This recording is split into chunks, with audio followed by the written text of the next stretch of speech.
If I become human, I'll never be with my father or sisters again. That's right. But you'll have your man. Life's full of tough choices, isn't it? Will the owner of a red and black land speeder vehicle ID THX1138 please return to your craft? You are parked in a no-hover area.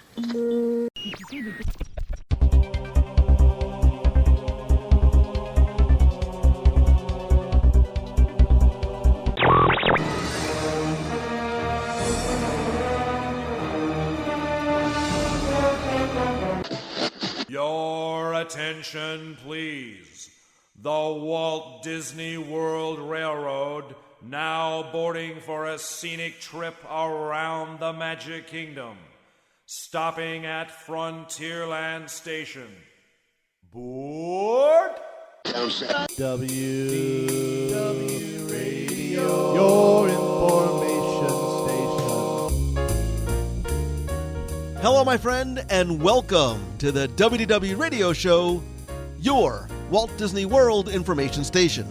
I am your host, Lou Mongello, and this is show number 565, and I'm here once again not only to help you have the best vacation experience when you go to the parks, but I also want to bring you a little bit of Disney magic wherever you are, not just with the podcast, but with my live video broadcasts and chats on Facebook every Wednesday night, blog, videos, special events, books, audio tours, and more. Look, whether it's your first time planning a trip to the parks or you've been hundreds of times, if you're looking for some tips and advice to get ready for your trip, or you love the history, details, secrets, and stories, there's something here for you, because each week I'm going to take you from the parks to the screens and everything in between. If you're a new listener, welcome. Please go back and check out some or all the past episodes for interviews, top 10s, reviews, and more.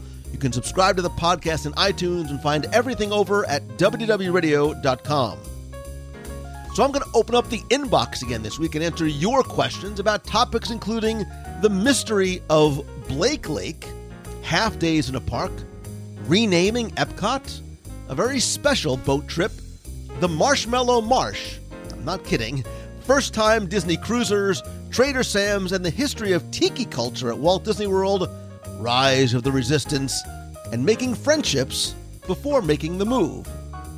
I'll then have the answer to our last Walt Disney World trivia question of the week, and I'll pose a new challenge for your chance to win a Disney Prize package. Then stay tuned to the end of the show. I'll have more information about upcoming WDW Radio events, our next meet of the month, your voicemails, and more. So sit back, relax, and enjoy this week's episode of the WDW Radio Show.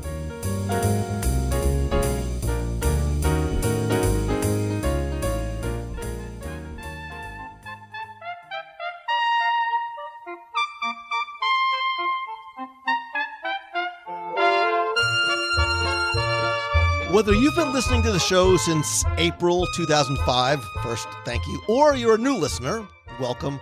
I will tell you, or you know, that one of my favorite things to do is talk with and hear from and try and help you best I can. And if I'm not able to see you or do it real time or in person or on a live show, one of the other best ways that I've always loved to do since the very beginning is by receiving and answering your emails on the show, because I not just only want to help you, but hopefully help others as well.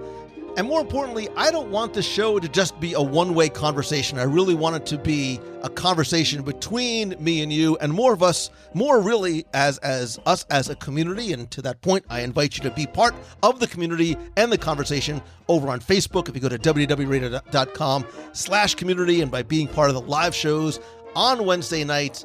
But I asked and you answered, so the email inbox is full, and now we're going to turn things around because you asked.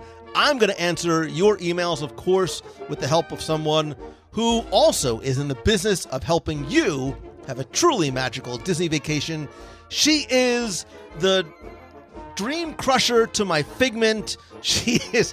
Wait, did I say dream crusher instead of dream finder? She is, of course, Becky Menken from MEI and Mouse Fan Travel.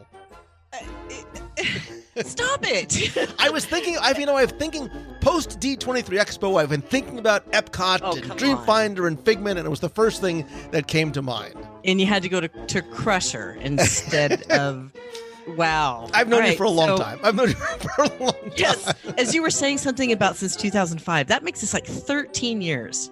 13 years of you and I. That literally, I can't believe this is going to come out way weirder than it's supposed to, but you are the third longest female relationship I've ever had. It's my mom, my wife, and Becky? Ugh. Like I just shuddered. I'm really afraid. Oh no, my God, then my daughter's older. Whew. Okay, Yes. you're number 4. Yeah, because she's almost 16. That's awesome. Just stop. We're having a nice night. Listen, speaking of having a nice night, there are so many emails in the inbox. And again, if you have emailed me and I haven't gotten to it yet, I promise I'm going as quickly and hopefully efficiently as possible. Email me, Lou at WDW Radio, and I promise I will get to an upcoming show. All right, Becky, we Yes. have a mission. We also have not gone through these ahead of time. I really sort of dig this lightning round. I'm literally and figuratively, virtually reaching into the inbox and grabbing you just like random to see me ones. sweat. That's what's going on. I've got to love- read. I have to not only read these, but then figure out the answers as well, which is, I think, both scary and interesting and fun. This is true. So, listener, This is be understanding and sympathetic and patient. All right. So the first one is from Mark Thompson from Buford, Georgia, who says, Lou, on recent podcasts, you referred to the lake in front of Disney Springs as Lake Buena Vista. This is what I have known that lake to be for years, since the 1970s, and ye old map from EPCOT's Communicore, I dig every part of that sentence, also shows that it is Lake Buena Vista. Google Maps shows it's Lake Buena Vista-ish. However, Apple Maps shows that it's Village Lake, and that the smaller lake northeast is Lake Buena Vista, and Google Maps, I hope you're following along, shows that the little lake is Blake Lake. What gives, man? Has my entire life been a lie? And who's Blake? Inquiring minds need to know. So, Mark, I cannot address whether your individual life has been a lie. You should really sit mom and dad down and find out. However, I can try and help you a little bit about... Yeah, just don't believe the Apple thing. That's right. It's Becky, BECI at MEI-travel.com, hashtag Apple hater. Now, so the lake that you're talking about, sort of right in front of or behind, however you look at it, Magic Kingdom, actually was known as Blake Lake before the property was acquired by Disney. So Apple, maybe it's not what I would rely on for my maps. They do sort of need to update their map a little bit. So Lake Buena Vista is the actual lake itself. It's just sort of west of where I-4 and 530 crosses, but it was called Blake Lake before it was acquired by Disney, and then obviously renamed for Buena Vista Street in Burbank, California, where the corporate headquarters are located. Buena Vista, as you know, also means good view in Spanish. But if you look, there actually is another Blake Lake technically on Walt Disney World property. Mm-hmm. And it's right near the boathouse, which is just a way for me to somehow weasel in boathouse and food into a conversation and question about a lake. If you look behind the Buena Vista Palace, which is now actually owned by Hilton, and the Wyndham Lake Buena Vista, home of Momentum 2019, by the way, there is a small body of water which actually also has the name Blake Lake, but it is not the same Blake Lake that was near 530. It was near Magic Kingdom. I'm looking at Google because Google is my friend, and I see exactly what you're talking about. The lake that's off to the east, right behind the Buena Vista Palace. And you know what? Whatever you want to call it, I don't think I ever knew that there was any other name besides Lake Buena Vista, but isn't that a separate lake off to the side? So the lake in front of, off to the side of where? Off to the side of Disney Springs. So the one you're talking about. So on Google Maps, it says Blake Lake over by the Hilton and Willow Lake over by the Saratoga Springs Resort. Do you see what I'm talking about? I do. And so now I see it, and I just pulled up Google Maps. I'm not sure if that is a man-made body of water or what. Yeah, me neither. Maybe I need to go stay. Maybe if I should only find a travel agent that could help me go stay at the Saratoga Springs Resort. This way I can try and get a good look at Willow Lake and the On the Rocks pool bar. You know what? I think you may need some assistance. You see, I know exactly how to sort of perk up your ears. All right, let's remember. I'm going to try back around to food and drink. We have so many to get to. We're going to try and go relatively quickly. Nick Lucas says, "Dear Lou, I'm planning on going to Walt Disney World with my family from November 15th through the 20th. We're going to be in the parks for 5 days, but the first day, the 15th, is a half day. What park would you recommend going to a second time for a half day? Now, you can't pick Magic Kingdom because the 15th is a Christmas party at Magic Kingdom. I think there's only one answer to this question. I take that back. There's two, possibly three. I was gonna say, I think there's like four, actually. I'm going to give you my answer first. I think if I have to spend a second time half day, especially if it's in the evening, I do not pass go. I go directly to the Black Spire Outpost on Batu, and I spend an evening in Galaxy's Edge. Yeah, I would tend to agree with that, only because a lot of people don't realize that the park is so different at night than it is in the daytime. Exactly. And my other thing was wait, is Food and Wine still going on? Like, what sort of food festival might be happening? Yeah. But I do it. And I think Galaxy's Edge is, like you said, it's very different from the day to the night, and it's just a wonderful place to wander. And then you can catch the Star Wars fireworks, sort of have a Star Wars half day, maybe catch the Galactic Spectacular fireworks on the way out. Yeah, but I could also make a good argument for EPCOT. I could also make an argument for going to Pandora. Yeah, I could also make an argument to not go to a park and go to a water park, depending on how warm it is. I could also make a good just go to the boathouse and then just wander around Disney Springs. And so, obviously, Nick, that was the least helpful answer we could get. I'm still going to go with my initial option and tell you to go to Batu. This is just going to be Trainwreck Podcast, isn't it? Because thank you for that. Sponsored by Mouse Fan Travel. Awesome. Jim M says, "Hey Lou, love the show. Been listening since episode 1. Thank you. And my week wouldn't be complete without listening to a WDW Radio episode. My question is regarding EPCOT. How timely. With all the changes coming to the park, EPCOT no longer really is an experimental prototype community of tomorrow. While it never was, it did attempt to show you what life could be like in our community in the future. So I can understand the EPCOT name. But now the park is becoming less and less about what it set out to be. Do you think a renaming of EPCOT makes sense? Do you think it'll ever happen? How's Disney going to ever justify keeping the name going if the name doesn't really represent the park the way it should? I look forward to your thoughts, Jim M."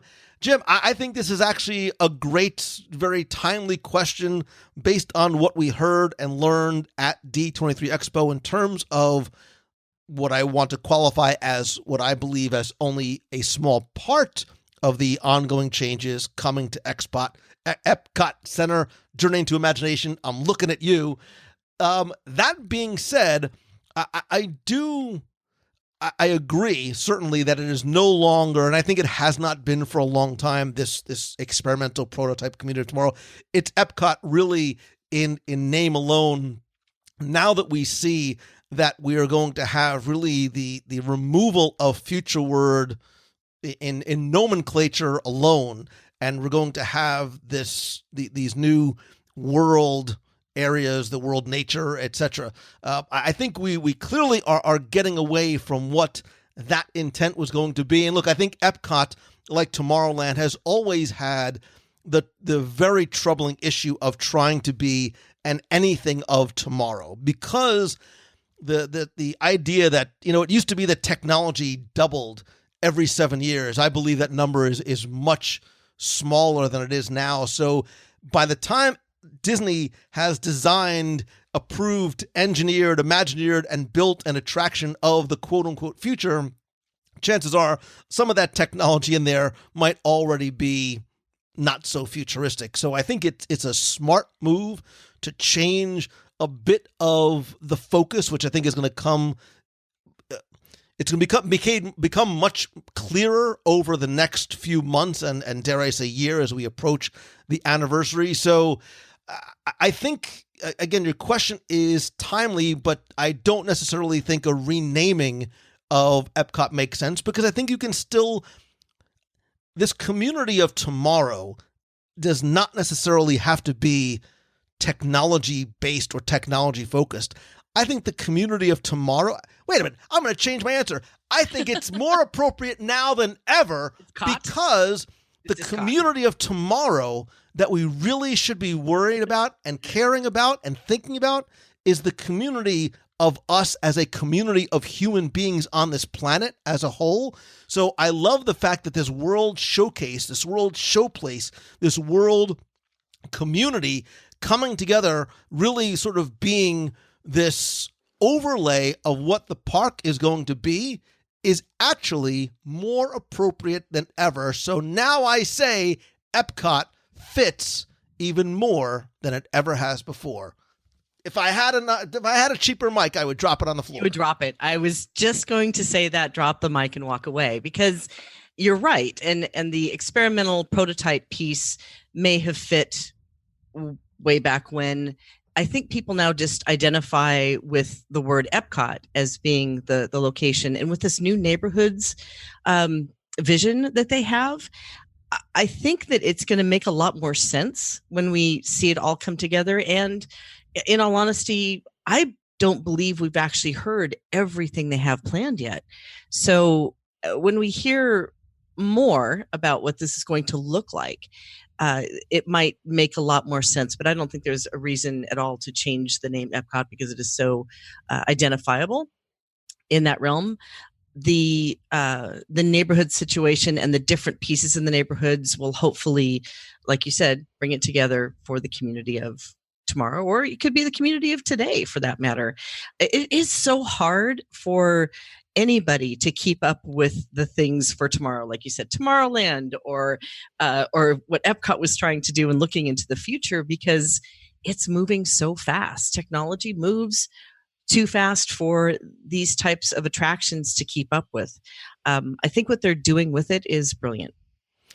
Yeah, and as you start to think about the words that they use, even the words that Disney and Bob Chapek use in terms of the park being more Disney than what has been the current iteration, but it is going to focus on the exact same things that Walt wanted, right? In terms of executing this idea of the power of hope and possibility and wonder and authenticity and, yes, innovation. And I sort of imagine that discovery area showcasing some of those innovative technologies, not necessarily how they're going to apply to us the same way that Communicore had tried to intend to do for so many years. But I think it still emphasizes everything that was rooted in the legacy of Epcot. And maybe it'll be more Epcot than it actually ever was before.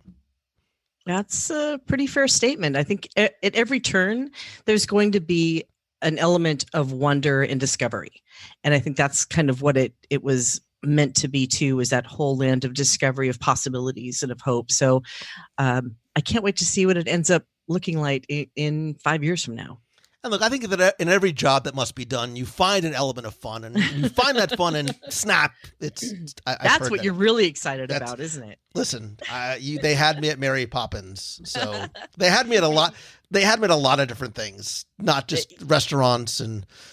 I was going to say, if they keep just putting up more kiosks for food and beverages around the place, you're going to be wanting to live there. And we've talked about this a little bit during D23 and on live shows, and we're going to continue to talk about it in future episodes too. But that central, new, as yet 3-structure, unnamed pavilion with spectacular architectural lines with the plaza level is very, very appealing and very intriguing to me for lots of different reasons. It has a lot of possibilities. My little event planner brain was going into overdrive looking at those venues. I'm with you. So, all right, let's move on to Lauren Karepka, who says, "Hey Lou, I am a lifelong Walt Disney World enthusiast, big fan, you're a friend, not a fan, of me and the podcast. Your show helps keep a smile on my face during some brutal Boston winters and even worse daily commutes. Growing up, I was fortunate to not only have annual visits to Walt Disney World, but to have an incredible Disney-obsessed mom who taught me everything that I know. Tragically, my mom lost her battle to cancer in 2014. I'm very sorry to hear. I have been to Walt Disney World a few times since her passing, and everyone is emotional and meaningful, but the biggest trip is still in my future. My family, my husband, 2 young sons, my dad, and my brother are going to be traveling to Walt Disney World in October 2019 for our first big family trip without her. And we're actually planning to be there on both the 5th anniversary of her passing and what would have been her 57th birthday. She passed away just days before her 52nd. So young. We want to honor her with something very special while we're there, and I know you're just the person to ask. All of a sudden, I feel this incredible weight of pressure. We're really up for anything, and our budget will be extra padded for the works. Calm down, Becky. Any suggestions on restaurants, events, or something else would be very much appreciated. Thank you for all you do. I'm raising my boys, currently 4 and 18 months, to be Disney obsessed, Mom of the Year, just like I am. And your show helps keep the magic alive when we can't be riding Peter Pan or having breakfast with Mickey. Sincerely, Lauren. Lauren, first, I'm sorry, obviously, for the loss of your mother, and I appreciate you sharing such a personal story with me. And as I was reading and trying to think and, hold back my own emotions as well, that's exactly the word something personal kept on sort of coming up to me. And I think whatever you do, I am thinking less on a grand scale and more on a personal and a private scale, something that you and your family can and should do together. Because look, as somebody who has similar memories of going with my parents and going with my dad, and then having lost my dad, a few years ago, I think the same way. I think in sort of a micro level, sort of a macro level. So I thought about, again, something personal, something private. I thought something like a boat tour. And whether, look, you said you've got some budget to play around with. Yes, you could do a pontoon boat firework type of thing. But if you really want to do something special, maybe you rent out the Grand One from the Grand Floridian. If you want to maybe do something a little bit shorter, scale it back, or you can scale it up because they can do that too. I think the Venezia, which I think she's 38 foot, beautiful mahogany antique boat yes, I know it's at the boathouse, but trust me, it's perfect for a slow, quiet, intimate thing. You can do everything from champagne and strawberries to having food on board as well. And it's something that is not, that I imagine being not a sad occasion, but it's a celebration of her life. I think about, as people pass, it's not about mourning them, it's about celebrating them. And that's what I would think you, and I think you probably assume that your mom would want you to do, is to celebrate the time and remember the time with her. And I think something like that, like a private tour, a private boat ride, something like that might be just the thing. Okay. You hit exactly where I was going, but I'm going to take it the other direction where you said maybe not a pontoon. I would, this one really gets to me because I'm with you. I also lost my parents, and each one of them, I have some special memories, pertaining to Disney, especially my father. And I would go, I like the idea of the fireworks cruise over at Magic Kingdom more so than doing something at Illuminations or just a standard boat tour. And I'll tell you why. On the lake in front of the Magic Kingdom, you do get a boat tour when you start out that cruise. And like you said, you could do the Grand One as well, which is a private yacht, or you can do a pontoon if you prefer, but you get the boat tour. You can have snacks on board. It can be just intimate and private for your family. And you do have those quiet moments where you can sit and reflect together and talk. But then at the end, where you just said it would be a celebration of her life and her, and what she meant to your family, and celebrate your connection with each other. And nothing does that better than fireworks. For me, I used that same thing to remember my father. And it's kind of cool to have that fireworks at the end where you can embrace with all the beauty that is going on around you. And then later on, when you see fireworks again, even though you're not together on a pontoon, that fond memory of your mother or father or spouse or whoever you've lost in life that you want to celebrate, those memories of the happy times together come rushing back when you see those fireworks. I do agree with you that something more private, which is why that boat thing is coming to both you and I, because you're still enveloped in the love of Disney, but yet you are together just with your family, so you can laugh or cry or share memories in a private environment. So I would probably say, take on the fireworks right out front of Magic Kingdom. If you've got the funds, do the grand one, have dinner brought on board so your family can all be together, watch the fireworks, do a boat tour, and celebrate her life. And then the next day, go to the boathouse. Back to the food. Or you could have some champagne on the grand one.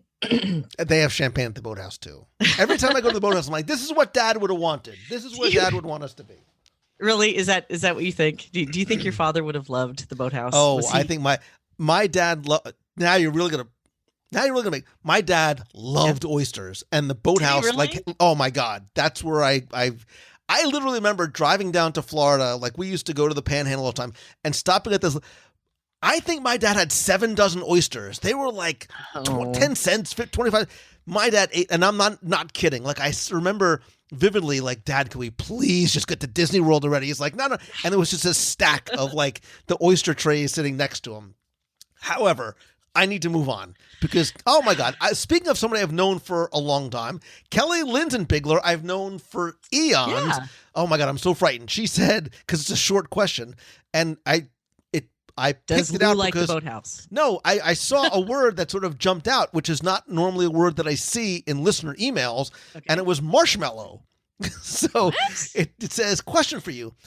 Oh, what was the Marshmallow Marsh at Fort Wilderness? Hi, Becky.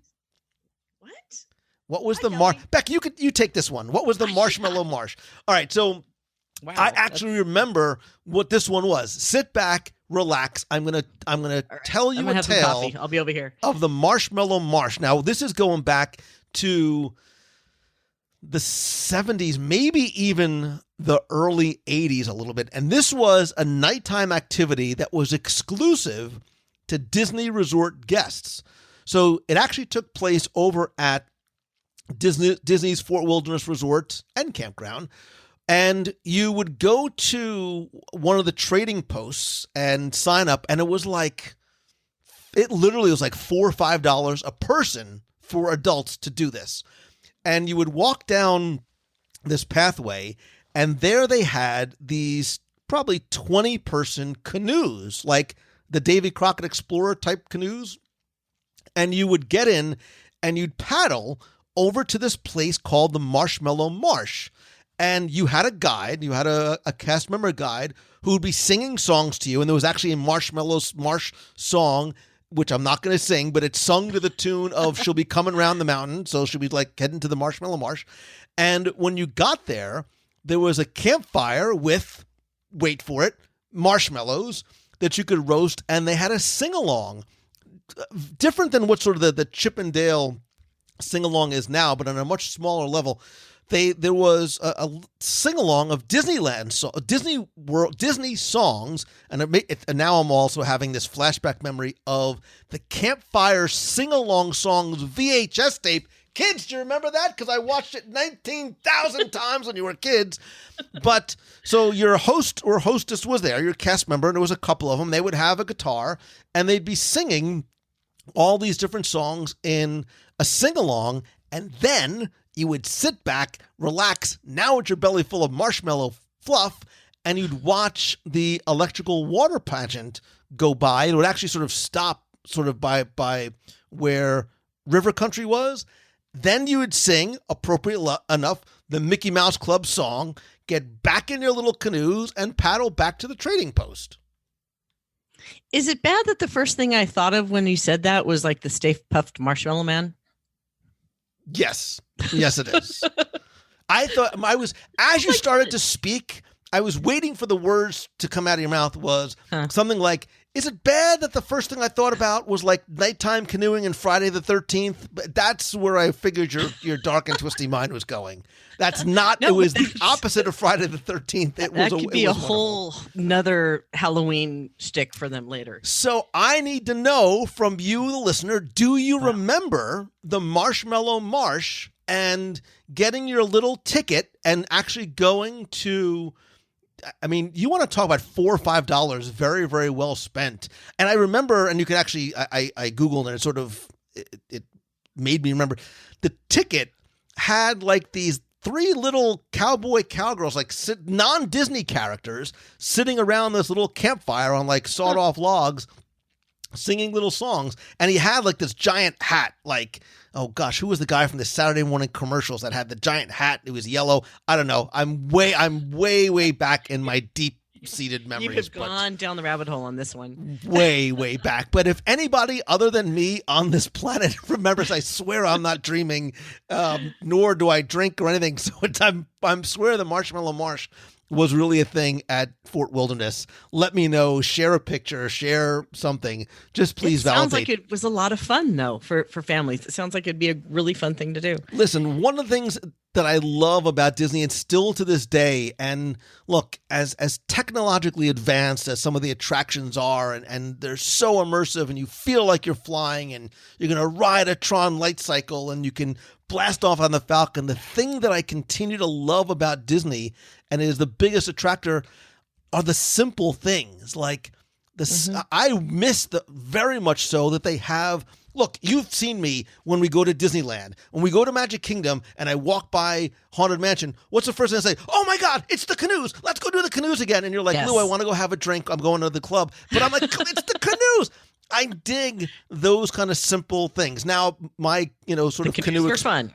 Right. Now you see I get the same way when we go to Fort Wilderness and I rent a golf cart, and now I'm sort of driving around Fort Wilderness in a golf cart. But it really is a simple that's stuff. That's really like that. fun. Doing those little things together. Like, I don't think I've had more fun than the night we all rented golf carts at Fort Wilderness and ran around and look at decorations. Yeah. That was so much fun. It's like you said, sometimes the simple things where Disney has the reason to bring everybody together, but they offer even the movie nights on the beach in front of the beach club. Every time I walk past there, every chair is filled with people just sitting there watching the movies that they could easily watch somewhere else. But it's such a neat, refreshing way to spend time with your family. And I still think if you've never done the Chippendale campfire sing-along, go to Fort Wilderness, especially if you go during the Halloween or Christmas time season. You can and should spend a night there. You don't have to stay there to visit the fort. You park there, you take a boat, a bus, well, you can't take a monorail, a boat, a bus, an Uber. I don't care, however you get there. An Uber. You go over, you have dinner, right, at Trail's End. Maybe, Becky, you can have a cocktail at Crockett's Tavern. You walk around, you see, and then you sort of mosey, because you're at the fort, you mosey on over to the campfire. You make schmoes. There's singing. There's movies. There's a sing-along. It's so much fun. Put your phones away, stop with the selfies, and go hug your kids or a marshmallow. True that. There you go. All right. I've spent way too much time on the the question that had really excited about that. It had 5 words in the question, and I took a half hour answering. Sorry. I get excited when I get to sort of go down memory lane. All right. Ben Burke from Charlotte, North Carolina says, Lou, and I swear it says in parentheses, and Becky ? So Lou and Becky. Look what you've started. Long-time listener, first-time emailer. I don't know if you remember me, but I met you at Blaze Pizza in Disney Springs. Ben Burke, I know exactly who you are. I don't know where your question's going, but I know you. Disappointed you met the meat of the month, but you went to Blaze for lunch on Saturday. You caught me out of the corner of your eye. Hello. And then introduced myself. Once we all got food, it was great. We hung out with you and your then 2-year-old son. It says I stood on my toes. That's not true. I stood on an apple crate. It says, Becky, we haven't met yet. Hope to soon? ? But you seem lovely. multiple question marks. There's lots of question marks there. Through those lines that you try to put up. There's lots of question marks and some emojis I can't repeat. Anyway, here's my question. I've read and researched just about all you can on a Disney cruise, and I think my family and I are finally going to make the voyage. Oh, read like Tim Curry. Late summer 2020. He means voyage, not in the Tim Curry as Pennywise the Clown. Anyway, not just for a first-time cruiser, but They all float. Not just for a first-time Disney cruiser, but for a first-time cruiser. Beep, beep, Richie. What are some things that are must-dos? How many days should we go? Are there better itineraries than others? It'll be my wife and I, a 5-year-old girl, a 3-year-old boy, and a 10-month-old girl. Ben, you've been busy. And you're more than welcome to join us. Yay! Best to both of you, Ben Burke. All right, so this is a question that clearly could be an entire show. And all to itself. And you should, Ben, go back and listen to some of our recaps and reviews of the Dream and the Fantasy and I think the Magic and the One. I think we've reviewed all shows as well as different itineraries. But let's just sort of very quickly. So it sounds like he's a first-time cruiser, and he's asking about, are there better itineraries and how many days should we do? Becky, I'm a big believer in sort of dipping your toe in what I think is for a lot of people very addicting and addictive waters. So to make sure that a Disney cruise is for you, I think 3 is actually too short because you spend half a day 1 getting on, you spend half a day 3 getting off, and I think a 5-day cruise is ideal. The double dip in Castaway Cay doesn't happen often, but that's my favorite itinerary. But I think you have to be able to see, one, what does your budget, what works for your budget, what works for you time-wise. I think you're going to find that your 5, 3, and 10-month-old are going to be not only have a great time with you, but have a great time in their respective areas, from the Small World Nursery to the Oceaneers Club and they'll both be Oceaneers Club, not Oceaneers Lab yet. And you, yes, if I will tell you that the first people to ever watch my kids, other than me and my wife, were the people on Disney Cruise Line. Sorry, Mom and Dad, but it's true. You will find that it is a remarkable experience, and you will certainly, I think, you will very quickly get hooked. But Becky, I think a Caribbean out of Port Canaveral, so you can maybe spend a couple days in the world as well, 4 or 5 days, just to sort of make sure and see if cruising is right for you and your family. You know what? I honestly would say, if you have, most people are very afraid of like the motion and being motion sick. So that's why they'll tend to go, I don't know if I'm going to like this cruise thing, so I think I'll do a 3 or 4 day to check it out. If you don't have that issue, I would go right to the 5, 6, or 7 day, because that's the 7 day especially is what's going to give you the opportunity to get to know the ships, because we're talking about the Fantasy and the Dream, which are the largest ships that they have currently, right? And there's so much to see and do on the ship and the itineraries that are going on there. Then you wrap in the ports, which of course have their own appeal. And for some people, they tend not to go on the ports and they stay on the ship to explore the ship more, to enjoy it when there's less people on board. So if you aren't apprehensive about cruising at all, I would shoot for a 7 day right off the bat. The other thing too, like you said, they have such great child care facilities, and they have such great facilities to keep the kids occupied and going, that you can have some adult time too, some romantic time together, and have a nice meal, go up to Paulo or go up to Remy, or so many things just to do on board with all the character meet and greets. You could fill up your entire day just running around and meeting the characters on board, or playing the family games, or the huge amount of things that are on the Navigator. I think that a 3 day is nice after you've cruised, to kind of bridge the gap. If you're going to go maybe to Walt Disney World for 5 days and do a 3 or 4 day cruise, that's great. But if you're going to cruise, hop all in. If you're ready to take it on and you have no apprehension about cruising, do a 7 day. There you go. Top 3 things to do are eat our breakfast, lunch, and dinner.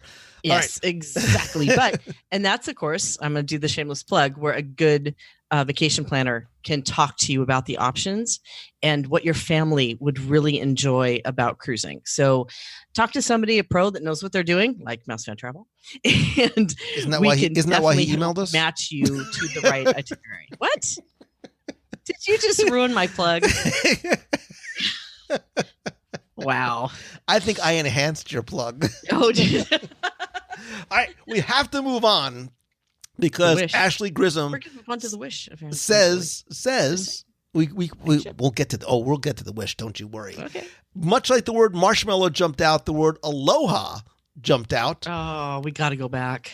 Oh! I can't read this question. Why? Because it says aloha, Lou, but this may be more of a Becky question. Oh, then of course you have to read it because, Actually, no, I just read ahead. It's not. Okay. What? I'm a huge tiki nerd. Glass of wine, please. Tiki. A huge tiki nerd. I think she means tiki culture, not tiki barber. We miss you from the Giants. And not actually, we don't. Not really. And I'm planning Saquon is the man. And I'm planning on traveling to Walt Disney World from Southern California on Labor Day weekend. I've been to 24 different tiki bars around the world. That's such a thing. And they are a thing. There's Amazing. A really cool one up in San Francisco, by the way, but I digress. I'm adding Trader Sam's in Walt Disney World as number 25. And as I've gone about my tiki travels, I've collected tiki mugs from every single bar along the way to commemorate my travels. Do you know if the Nautilus tiki mug boat is still available? Also, Becky, what is your drink of choice at Trader Sam's? And can you tell me more about the history of the tiki culture at the Disney parks? Mahalo, Ashley Grissom. So there's a couple of things here. While Becky starts to Google the menu at Trader Sam's. Many choices. Because I know the drink Becky gets, and I would appreciate it if you would not say the name but what drink would you recommend from Trader Sam's? While we're getting to that, because I actually have one that I would recommend too, even though I'm not a huge drinker, I'm going to give you an alcoholic and a non-alcoholic one. In terms of more about the history of tiki culture at the Disney parks, there's not one, but 2 episodes I want to point you to. Show number 111 is a Wayback Machine to the origins of Disney's Polynesian Village Resort and Hotel and whatever. We really go way, way in depth in terms of its origins and really the influence of tiki culture on the choice of the Polynesian as an opening day-ish resort, the influence of design, location, nomenclature, colors, culture, food, everything that sort of goes into it. And speaking of way back, I'm going to send you way, way back to show number 10, where I give you a history of Disney's Polynesian Village Resort. There's also a discussion about the EPCOT that never was, where we go really more in depth in terms of the history. And I have a guest who joins me that is very, very familiar with said tiki culture. So I think you will dig show number 10 and show number 111. Becky Mankin, I have given you more than enough time to Google. There's so many great or ask Jeeves on that menu. So so first of all, the drink that she wants is the Nautilus, right? She wants that still comes in the souvenir Nautilus. I don't even think she cares what's actually in the drink. She just wants the drink. You do. That's the cool part. Becky, I've seen you sit outside and go, you going to finish that? You need somebody, you need to help with that Nautilus? You bring your own bamboo straw, which is very, very awkward, although environmentally conscious. So exactly. I applaud you. What specialty cocktail would you recommend from Trader Sam's for poor Ashley who just wants to learn about tiki culture? Well, first, what I want to say is I have so many of my friends who every time they see that I'm on property, it's like, do they have that tiki mug still there? Because they keep coming up with these fabulous tiki mugs. I had to get a bunch in Disneyland to ship them to friends in Disney World because it is a culture. It's a thing. I have friends that collect those as much as you collect your Funko Pops. So it is a thing. And for me, I like a couple. And I never say the word right. It's the Oa, which is the one that served the ooh-ah. Stop. Oh my God, you're hurting my face. I know, I can't help it. Do you wait a minute? Wait, do you stop? You're not getting past it that easily. What? Did you just call it the ooey? What'd you call it? Have you ever actually been to Trader Sam's? Yes. Have you not heard the chanting of oa? Like, stop the words that are coming out of your mouth. I have usually had one of those after I've had like 4 of the one that I really, really like. And I have to say it, and it's hard. The tiki rum. That's what it's called. The tiki rum. But has rum and creamed coconut and pineapple and cinnamon and nutmeg. What? It's the tiki goddess of it. Wait, I'm not letting it go. I can't. When you mess with Polynesia, the tiki gods will squeeze you. Have you ever even been to Disney World ever? Wow. Oa is the tiki goddess of disaster. And for some time, she was at the Enchanted Tiki Room when it was temporarily under its new management. Well, that's awesome. However, I just care about what's in the bowl. But when you order the Oa now, something special happens. I don't want to ruin it for her, but when Ashley goes, she should order the Oa just for the theatrics that happen when you do. I know. That's what I was saying. It's one of my favorites because the things that happen when you order it, and you have to go with a friend. Either that or be really, really thirsty because the bowl is quite a lot, which is why I can't pronounce it. No, never mind. I'm going to just call it the from now on. No, you can't do that. You need to call it the Oa. It literally, there's 4 letters in the name. UH. I can't say it. I don't know why I can't say it. Exclamation point. Myers dark rum, Bacardi rum, orange, passion fruit, guava, pineapple, grapefruit juice. But more importantly, why haven't you taken me to Trader Sam's? Cinnamon. The next time you come, we'll go to Trader Sam's. Did you just say cinnamon incorrectly? I said it incorrectly on purpose. Cinnamon. Wow. Look, you can't say what are you Oa. drinking over there? So, all right. So my recommendation. So look, obviously you need to get the Nautilus. We're spending way too much time on this question. And the tiki rum. You're supposed to sing it, by the way. Just so you know, if you sing it when you order it, it's actually better. So I'm going to give you 2. I'm going to give you an alcoholic and a non-alcoholic one. What's non-alcoholic? Yes, I was going to say, what is the point? But, okay. Some drinks actually do not have alcohol in it. At the point, no, never mind. We need to have a conversation, also known as an intervention. So. I'm going to direct you to one. There's actually 2 that I like. So there's a Polynesian Pearl, which I like because it has, and it's you have to sort of drink rum chata. It's got you rum like chata. The rum chata, right? So it's creamy, it's cinnamony because there's also Grand Marnier, and you get this cool takeaway souvenir pearl. And if you're really lucky, you'll get a black pearl. It's like a chaser. However. I used to really like, it's called a Tahitian torch.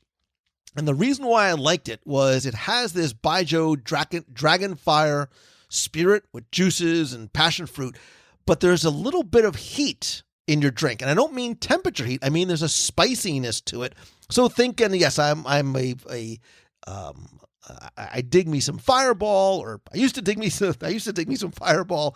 But there's a little bit of it's not a cinnamony heat. It's almost like a peppery heat that the Tahitian word has. And if you want, there's a cool souvenir mug that comes with as well. However, there are also what they call Sam's no booze brews. And I'm always between the Skipper Sipper, which is tropical juices, organic agave nectar, falernum, which I don't know what that is, mint and lime juice, but I do prefer the Schweitzer Falls, which is tropical juices with Sam's Gorilla Grog topped with some Sprite. It's lovely and refreshing. There you go. What's wrong with the Polynesian Punch? Oa. When you mess with Polynesia. No, from now on, it's called the uh-oh. No. Polynesian Punch has Gorilla Grog. Listen, you need to go and you need to order correctly. One of everything? And and then watch what happens when you do. There's a performance. There's songs. There's effects. Yeah. Okay, so you just said when I come back, we're gonna go, right? Correct. You realize I'm on a plane and not too very long, right? Yeah. One of the times you come back. All right, we have to move on. You already stood me up for dinner once. Do you want to? I've never stood you up intentionally for dinner. Blog post coming. Go ahead. Oh my gosh, this is such a long. It'll take me 45. Wow, it'll take me 45 minutes just to read this one. I'm going to save this one for a. Wait, I'll save this one for a. Okay. All right. Hey Lou, after discovering, I don't even know what this question's about, so I'm so frightened. This is what happens in lightning round. After discovering what a Disney fan I am, your longtime listener and plain named Florida brother John Smith alerted me to your show. Oh, okay. I'm a 2-month super fan. You're a super friend from Chicago. It's been an absolute joy catching up on your years of content. Now that my butt kissing is out of the way, Wow. It's time to get serious. We have 15, count them, 15 family and friend members coming to visit Walt Disney World this December 3rd through the 8th to help celebrate my 35th birthday. From day one, the plan has always been to wake up at the crack of dawn on December 4th and arrive at Disney's Hollywood Studios super early to enjoy the now soon-to-be 3-month-old Galaxy's Edge land, fully knowing Smuggler's Run would be open. But then Disney throws us a curveball and surprisingly sets the Rise of the Resistance opening day to a day later than the random date we had just picked while planning. So my big question to you, sir, is this. Do you think ROTR, Becky, that's short for Rise of Resistance, day one crowds will be insane, given that the land will already have been open for 3-ish months? We can't stick to our original plan on December 4th and miss it, right? If we're going to be there and hopefully be one of the first to experience Rise, we should take advantage of this crazy opportunity no matter the wait. Correct? Right, he says. I'm reading it as it's written. What's going on? Thank you so much for any insight you may be able to bestow upon us, nervous travelers. Keep up the amazing work and hoping beyond hope to possibly have a meetup land while we're on property. All the best, William Panic, Panek. P.S. We're longtime Walt Disney World attendees, but at 35, this will be the first ever Mickey's Very Merry Visit. We are so stoked. I'm reading it just as it's written, emphasis added. All right, the point of that wonderful email is, look, man, you're coming down at the right time. Rise of the Resistance is going to open on December 5th, 2019.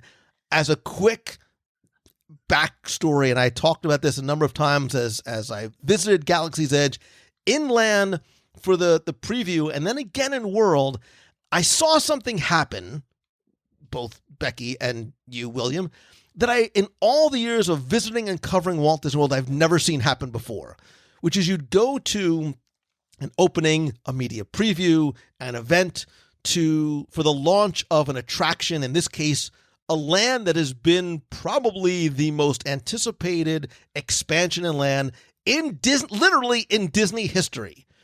While there, I encountered so many cast members and Imagineers who were so excited and so proud of the land and Smuggler's Run and take a look around. We're so excited for what's happening. And then so many of them qualified it by saying, but you just wait until you see Rise of the Resistance. Right. I've never heard them say, we're so happy with this, enjoy it, but just wait till you see what's coming next. When Walt Disney World opened their Galaxy's Edge, literally like weeks, not even weeks, plural, ago, I was fortunate enough to be invited to a preview the day before it opened, and got a chance to, it's not a chance, it's an opportunity, a gift. I literally received a gift by being able to go into what was, I found out, a very, very small section of what is a very, very long and expansive Rise of the Resistance attraction. Okay, before you say one more word, I want to ask you a question. If you can embody what you saw in one word, 1 or 2 words max, what would it be? It's easy. It's breathtaking. It's breathtaking. And I do not use that word lightly, right? I am using that word for the emphasis it deserves. And when I say breathtaking, I mean it in a literal and figurative sense. So we know already, spoiler alert, if you don't want to know anything, that this is going to be a multi-part, multi-stage attraction where you, as the participant, I can't even say the rider, will go through different stages. And at one point, you will get to and board the bridge of a Star Destroyer before leaving in an escape pod. And I don't want to spoil what your vehicle is going to do. All right, I'm going to spoil it. I don't care. You probably don't. Your vehicle that you leave one vehicle to get into another vehicle. That vehicle launches from the Star Destroyer. It then physically docks with another vehicle for a different type of ride experience. And then it's not over yet. There is a drop type sequence as your vehicle drops to crash land on a planet.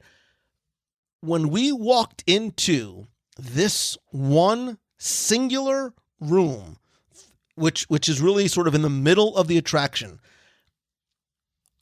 I cannot articulate. The doors opened with the whoosh, like from the movies,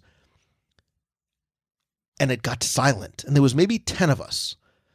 There was you could have heard a pin drop, other than sort of the audible hum of the sound of being on the bridge of the Star Destroyer, because you walk into what I can only describe as this insanely cavernous space. You are on the bridge of a Star Destroyer. The size and the scope and the scale of this room is unlike anything I've seen before. Becky, we have been inside Pirates of the Caribbean in Shanghai and know what that reveal room looks like. This dwarfs it. When you look to the side, That's so hard to believe. Believe it, I know sister. what that room is. That is so hard to believe. There is a full-size TIE fighter sitting on the wall. There is a garrison of, I won't give you the number, numerous stormtroopers in front of you that you are just waiting to start moving. There's this wall, I can't call it a screen. There's this portal to space behind them that makes you think if you walked up to it and could walk through it, you'd be out. This is not like hyperbole. We just looked at each other, and this was one section of one part, one room of the attraction. I get it. Imagineering, cast members, dude, I get while you're saying you just wait till Rise of the Resistance opens. That does not answer your question. Now I will. Do I think the lines? So what I do expect is this, and I know nothing. This is pure speculation. Obviously, Galaxy's Edge and Disneyland opened first. There was a lot of fanfare and bravado and celebrities when it opened.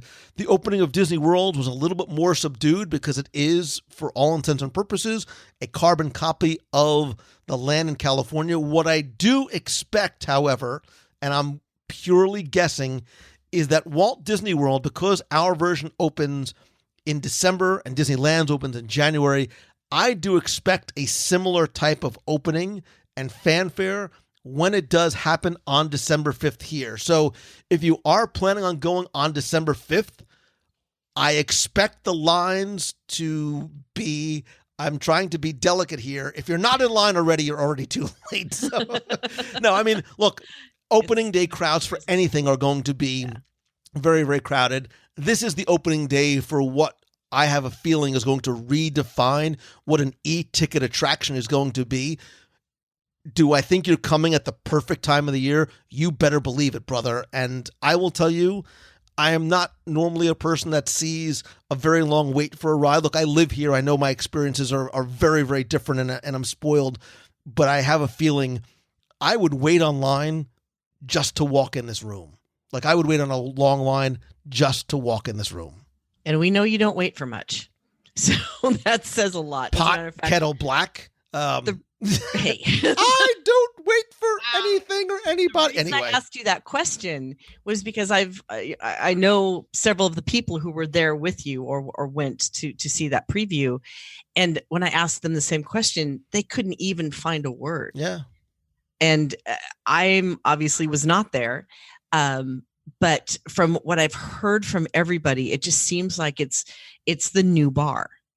If all goes as expected, and from what you saw and the immersion, and I don't like using that word very much, but it really seems like this is the true definition that, in comparison to anything else we've seen before.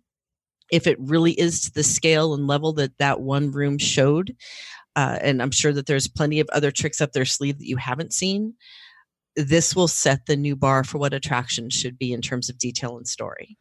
So I, like Pavlov's dog, am so conditioned. I heard you say, this is the new bar, and I almost stopped you. Go, no, Becky, there's no new bar here. Like, and it was not intentional. I wasn't trying to be funny. I'm like, wow. Does she really think they're building another bar here? But you're right. The bar is going to be set, and I don't think the bar is just going to be set in terms of Galaxy's Edge, Hollywood Studios, Walt Disney World, Disneyland. I think this is going to set the bar for theme park attractions worldwide. And again, I am basing that on one small out of context part of one experience and seeing the ride vehicle and seeing a few other things that I don't want to spoil inside that room. Yeah. And man, I don't know where they're hiding the show building. I have no idea. When you see this room, and again, the people I was with, having been covering Disney for so many years, I saw the reaction on their faces, and they were wide-eyed and mouth agape and silent. Yeah, that's exactly what everybody has said that has seen this. And again, you and I were lucky enough to be able to see what Pirates was like in Shanghai. And that's the bar that I currently know. So for you to say that this is up above and beyond that feeling that we had when you first go underwater in that attraction, that only causes a ton of excitement for what's coming around the corner. And yeah, it's going to be a crazy day on opening day because a lot of people are anticipating this. I can tell you a quick look while you were talking about what to expect. I just pulled up availability over the 5 days surrounding that opening day, and there is one resort that has availability right now. So if there's going to be any kind of crowd, I'm sure that's going to be the week where you're going to see it. So pack your patience, be ready to get up at 3:00 in the morning to be there at 3:30 for the line to begin. And it's going to be an exciting there's something time. fun to that. Look, there is something fun about getting up early and getting in line and the excitement of, whether you're going to a theme park, a con, or whatever it is. I mean, that's sort of part of the whole experience. Yeah, because you're also meeting a whole bunch of people in line that are having that same exuberation as you are about what you're going to experience. And I saw this both on both times on both coasts when waiting and watching the opening of Galaxy's Edge in Disneyland and seeing everybody come together and have this experience together. It's almost like an event in itself. I wasn't able to go to the first day at World. We were dealing with a little hurricane called Dorian, but it was neat to see the posts of the people and the friends on Facebook and on Twitter and on Instagram about how they met people in line and how they're banding together and how they're having this great time waiting for this experience that they can't wait to experience together. So yeah, it's got its own little celebration wrapped around it to be able to, it's like how we feel on marathon days, right? And I will give you this, William and family, and you, my friend, the listener. Whether you have visited the Black Spire Outpost before, or you, like William, are planning your first trip, I want to offer you, dare I say, challenge you to find something that's hidden there. What? Throughout the Walt Disney World Resort, you may or may not heard of these little things called hidden Mickeys. In Black Spire Outpost, I challenge you to find the hidden Millennium Falcon. And I don't mean the big one that you ride. There's a hidden Millennium Falcon in Black Spire Outpost. Is that true on both coasts, or is it just World? Yes. Both coasts. Huh. Yep. Interesting. Now, I will only give you this one hint, because it's very hard to find.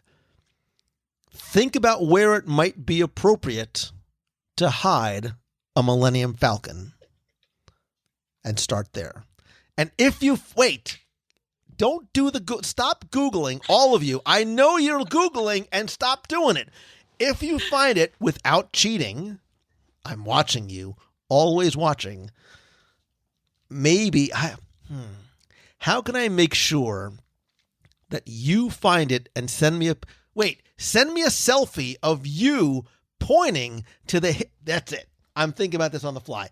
You, the first person to send me a selfie. Hang on, guys. I don't even know where I'm going with this yet. Shh, I'm thinking.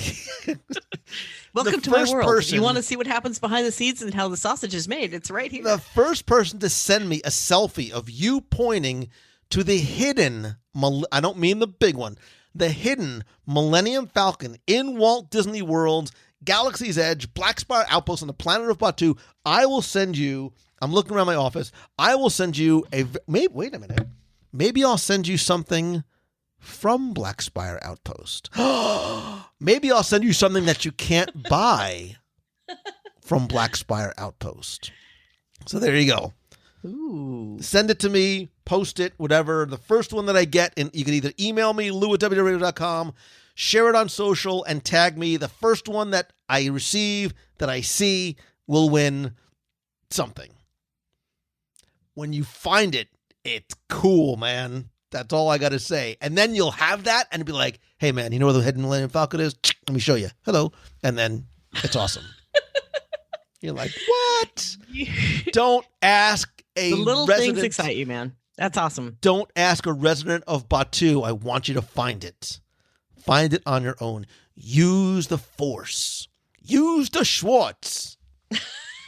Spaceballs, the lunchbox. All right. Wow. Sorry. I need to sort of. Should I end it there? What wine are you drinking tonight? Because I'm not even drinking. I'm not a drinker. I'm drinking water. I see this. Listen, to anybody who maybe doubts that I don't really dig what I do, welcome to the show. All right. One last question, just because I need to try and put myself back on some sort of rails. Nameless person. Hey, Lou, or whoever could be reading this, it's me. It's always me. It's only me. My fiance and I are thinking about planning to make the move. Oh, dig. Down to, I saw the word move. It's why I pulled this one out. Now I'm happy. It is what it is. Down to Disney from New Hampshire. We have a little ways to go. One of our dogs has medical issues and can't tolerate the heat. Listen, I don't have medical issues and I still can't tolerate the heat, but who cares? You're in Disney World. So we're waiting a year or two. I just spent the morning listening to the Moving Down to Disney podcast, which, by the way, quick aside, if you have not heard before, it's not one, 2 parts. Show number 533 and 534, Moving to Walt Disney World. Listen at your own risk because you're going to listen and you're going to move here. Everybody's doing it. We have so much fun. Come down. Anyway. We do have a little bit of family down here. Actually, you have a lot of family down here because I'm here too and we're family. Yay. But no friends. Did you not hear what I just said? You do have friends. Me, everybody else. I'm a very shy person.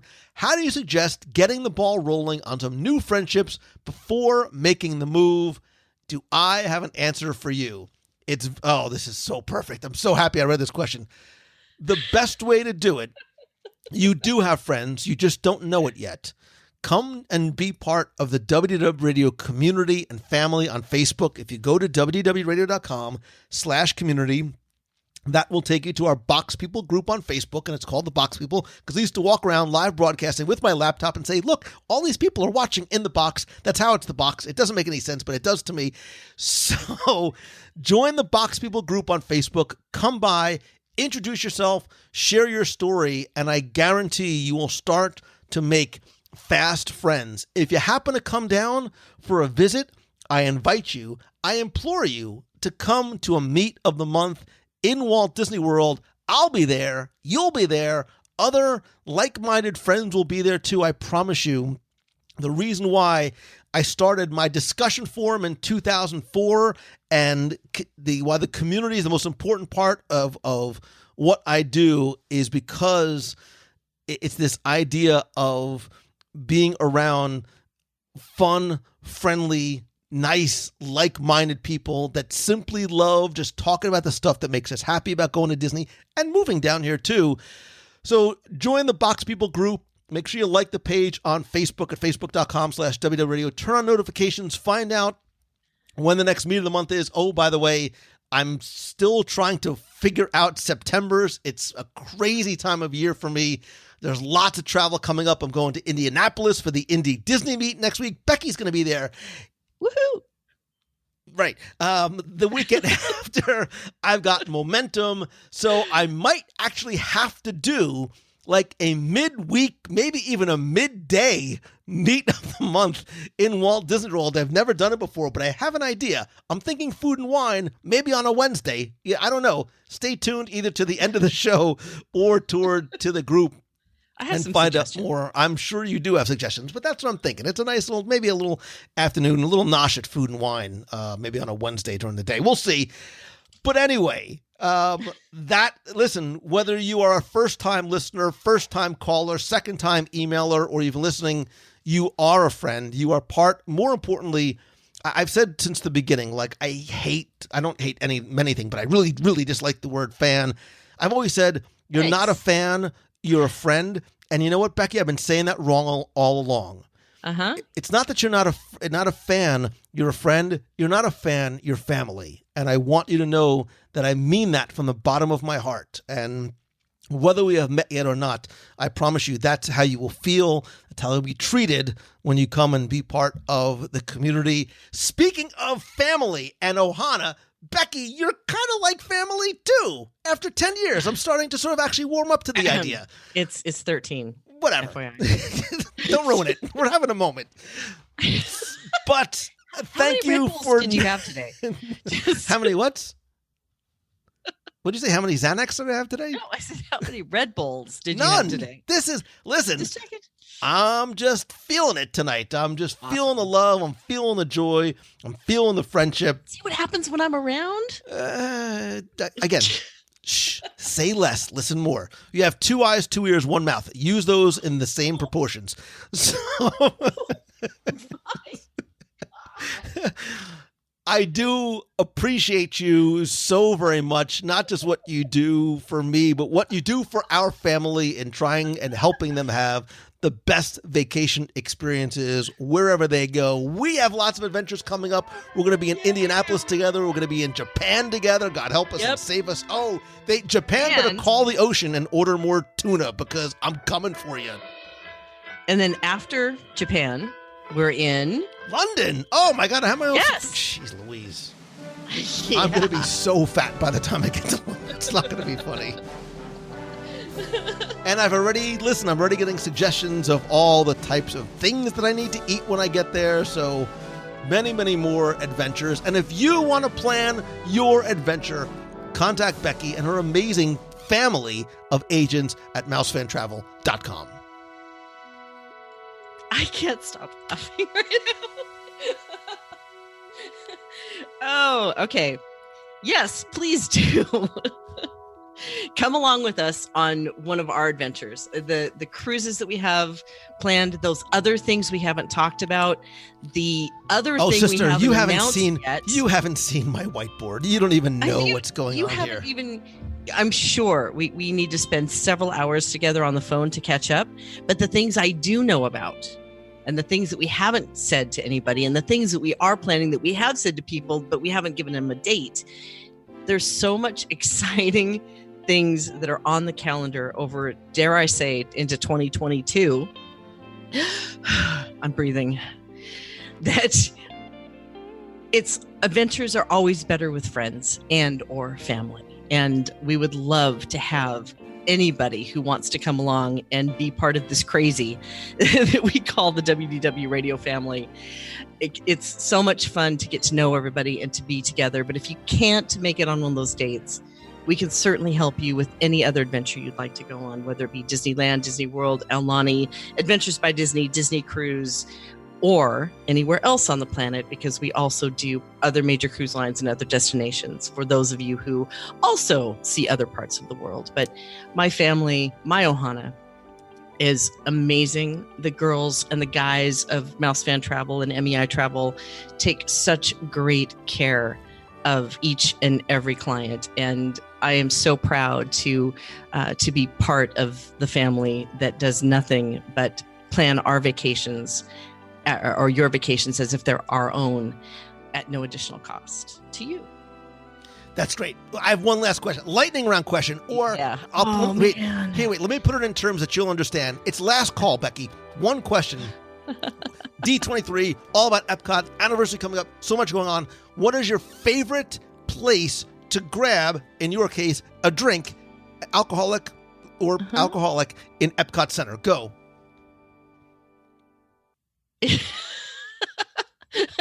You can't say the club. You need to say... Well, right. Yeah, the place that anybody can go to is what you're asking for, right? You know what? France. Why? Where? The What? Grenadier slushy. You know the that that's outside and you have to actually walk up and, Yes. like grab it yourself, right? Because I have to go past that on the way to... And you know what else I like? Because you were going to say you have to walk past it on the way to the club. Oh, my God. Yes. But in Japan, especially at Teppanyaki, the Tokyo Sunset is one of my favorite drinks anywhere. What, Grenadier slushy? Do you not like the Tokyo Sunset? Do you have a problem with Tokyo? Listen, I have so many reasons why I love Japan, and don't even get me started on the cold ramen noodles during the Food and Wine Festival. Wait. And this, ay, Dios mío. Just wait. Domo arigato, Mr. Roboto. Japan, like, I am like Rodan and Godzilla all wrapped up, and Mothra all wrapped up in, I'm coming for you, Tokyo. Get ready. Oh, Lou's going to break Japan. This is going to be fun. And the food and the beverages and the food and the history and the food. And we can race go-karts, Mario racing go-karts down the streets of Tokyo, FYI. Let's listen to the land we all love. Nature's plan will shine above. Listen to the land, listen to the land. Let's listen to the land we all love. Nature's plan will shine above. Listen to the land, listen to the land.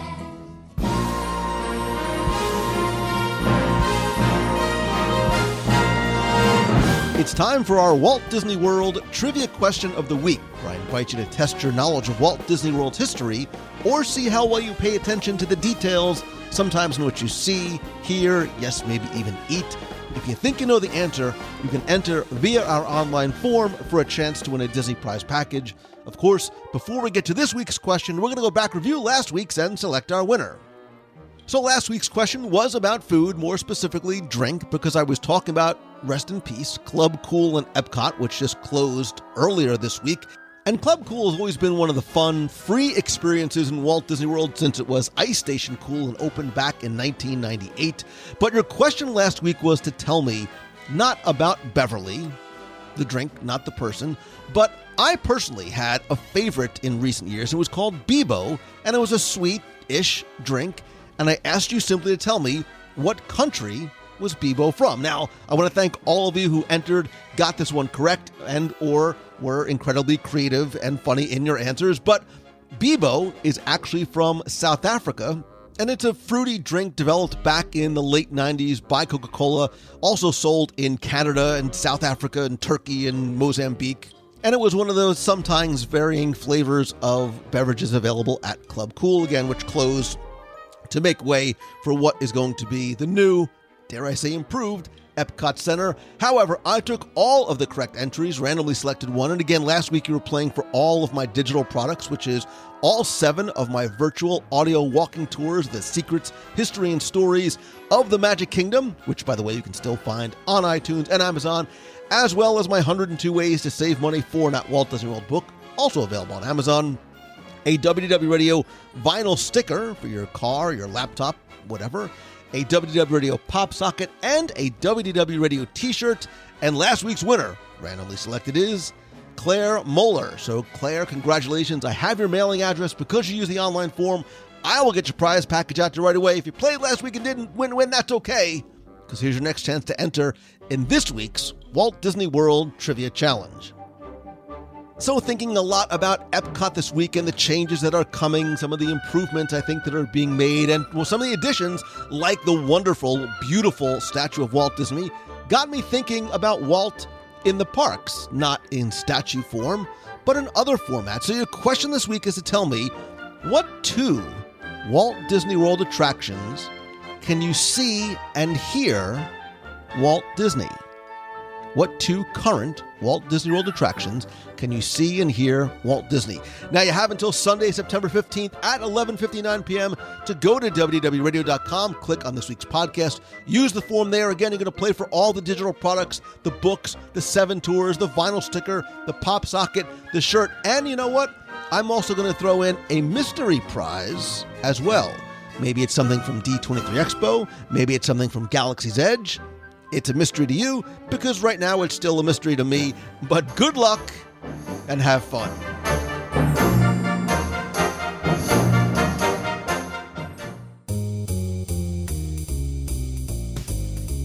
That's going to do it for this week's show. Thank you so very much for taking the time to tune in this and every week.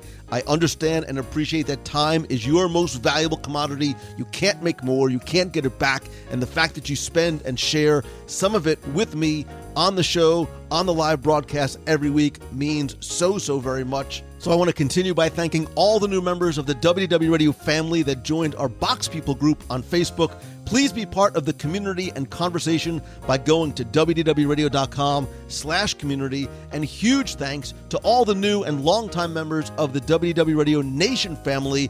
I sincerely appreciate your love and your support and your friendship and really your help, as well as being able to give back to you each and every month. I want to thank some of the new members who have joined the hundreds of you who are part of the Nation family, including Kimberly Linkletter, Erin Morgan, Gwyn Cornell, Michael Hull, Bill and Aaron Zeiss, and Dennis Strigfors. Again, I sincerely appreciate you. And to find out how you can not only help the show, but also get exclusive rewards every month, including brand new monthly scavenger hunts exclusive to the Nation, access to our private Facebook group, custom Magic Band covers, logo gear, t-shirts, backpacks, care packages from Walt Disney World every month, as well as access to our exclusive live video group calls every month, please visit wdwradio.com/support.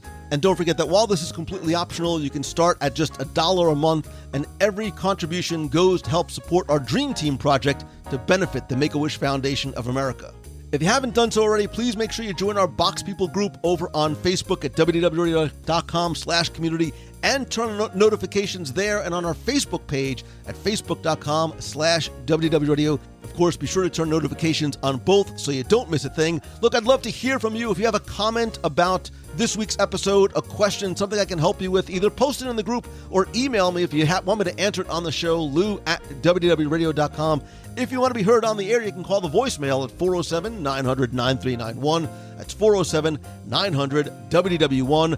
I'd also love to connect with you on social. I am at Lou Mongello on Facebook, Twitter, Pinterest, and Instagram, where I share a lot, not just on my posts, but in my stories as well. Of course, as much as I love communicating and connecting with you online, nothing beats a handshake and a hug. It's why I continue to do monthly meetups every month in Walt Disney World. I know the past month and a half or so has been crazy with travel and D23 Expo and Galaxy's Edge, and September is even crazier. I'm heading out to Indianapolis for the Indy Disney Meet coming up next week. So I'm trying to figure out exactly when I can do a meet of the month, as I have momentum coming up right after that. So I might do something crazy and I've never done before.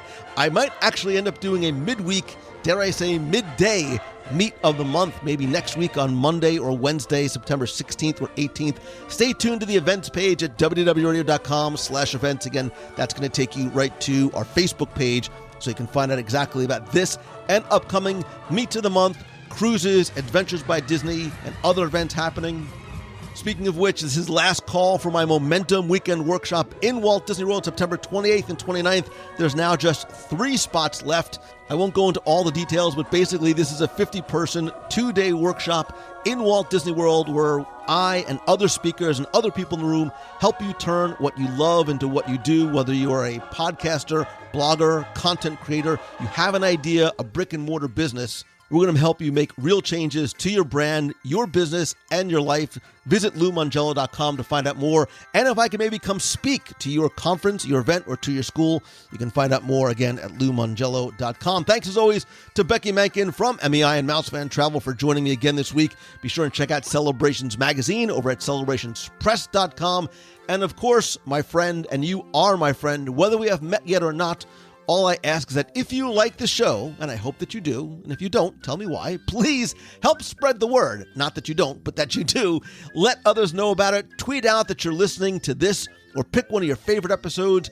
If you can, share it on Facebook, and more importantly, take 30 seconds to rate and review the show over on iTunes. It's incredibly helpful. Thanks to you, we have more than, I think, 2,100 5-star reviews. What I'm really looking for you to do is invite your friends to join our friends and be part of the community and clubhouse. I want to thank some recent reviewers like Nurse JJ, who says, the show's professionally done, upbeat voice, and a clear, concise topic for every episode.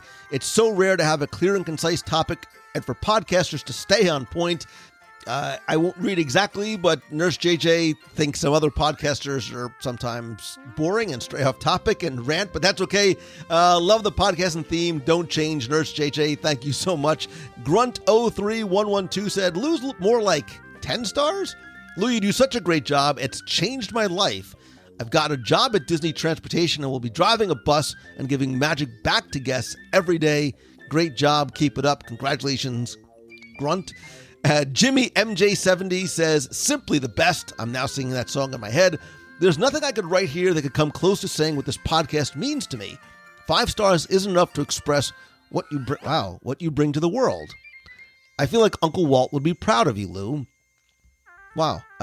He goes on to say, thank you. Are there Disney podcasts? Yeah, there's no need to look. My hat hangs here on WDW Radio. Jimmy, wow, man. And Mad About Disney said, makes me not miss Disney as much. I love listening to the podcast. It makes waiting for my next Disney trip a little more bearable. Thank you. And that's from Julie Minder. Julie, Jimmy, Grunt, the bus driver, Nurse JJ, and everybody who left a review recently. Thank you so much. To find out how to leave a review, just go to wdwradio.com/iTunes or just search for WDW Radio in iTunes. And finally, most importantly, thank you, thank you, thank you. I love and appreciate you so very much. From listening to the show to following along at Expo and Galaxy's Edge and here on the show and on social and on Messenger and email, the incredibly warm and wonderful feedback means so very much to me. I hope this show brings you a little bit of happiness each and every day and every week. I hope you know how much you inspire me to do better and to be better every single day. And if there's any way that I can and any way I can help you, please let me know. I hope that this is your best week ever. So until next time, see ya. Hey, Lou, it's Kelly DeLaquila from Long Island, New York. And you've made my day, as usual. You've done this often, but I was so excited listening to part 2 of the top 10 things we miss in Walt Disney World.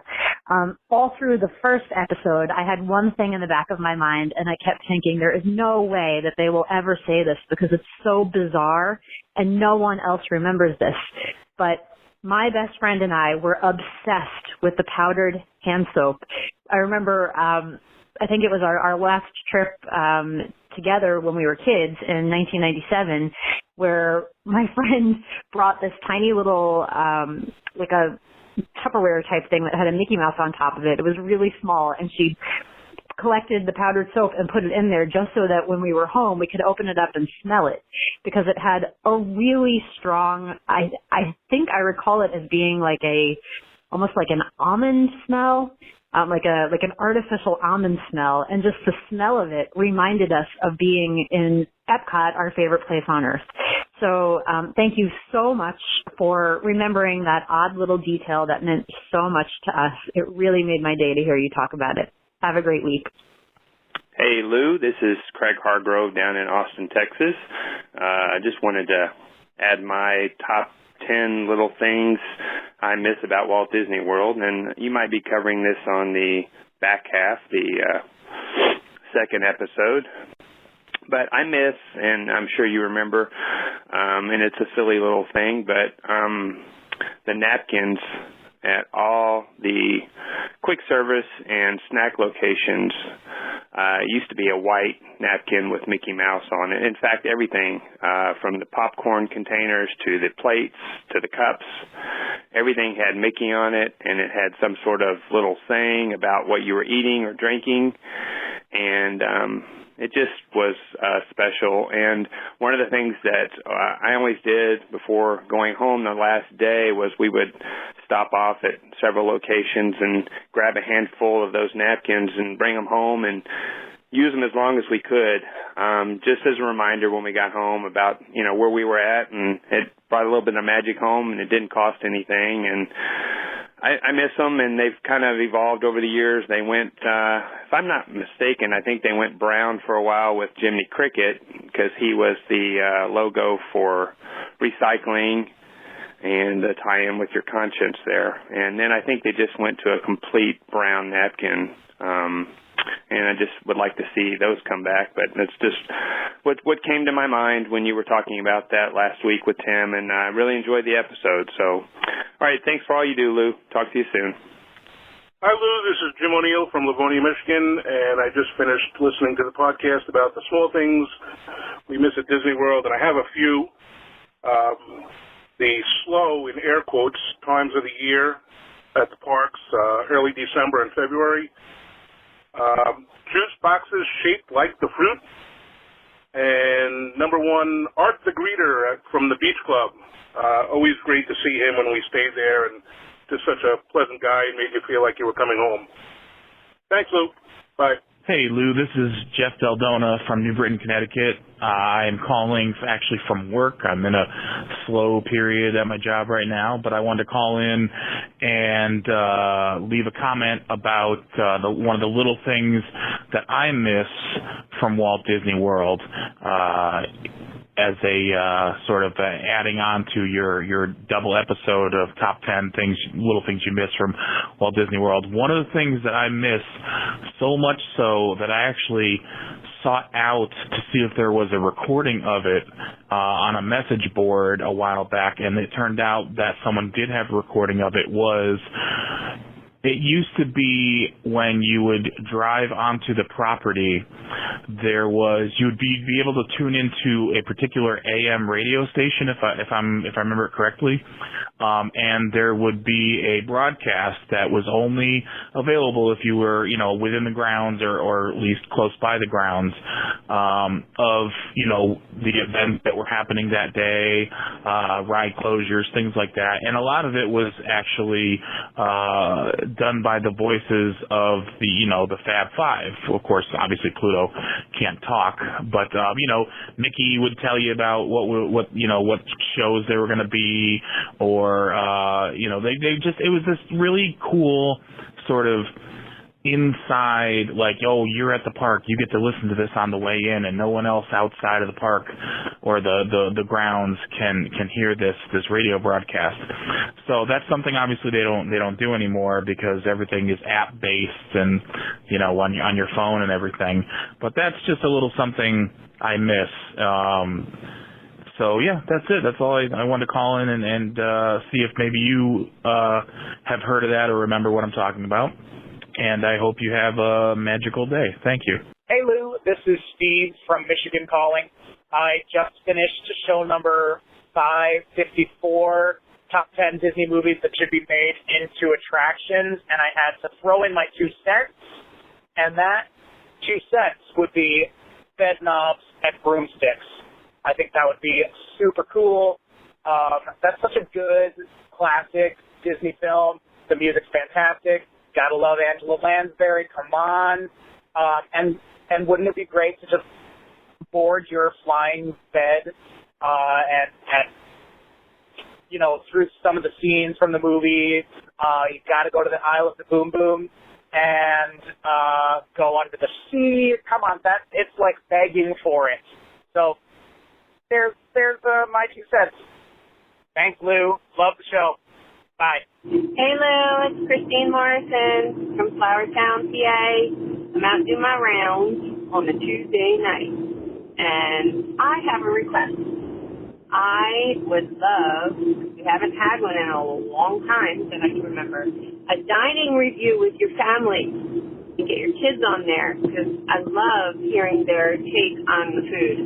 So we haven't had a dining review, I think, in a little while. So that's my request.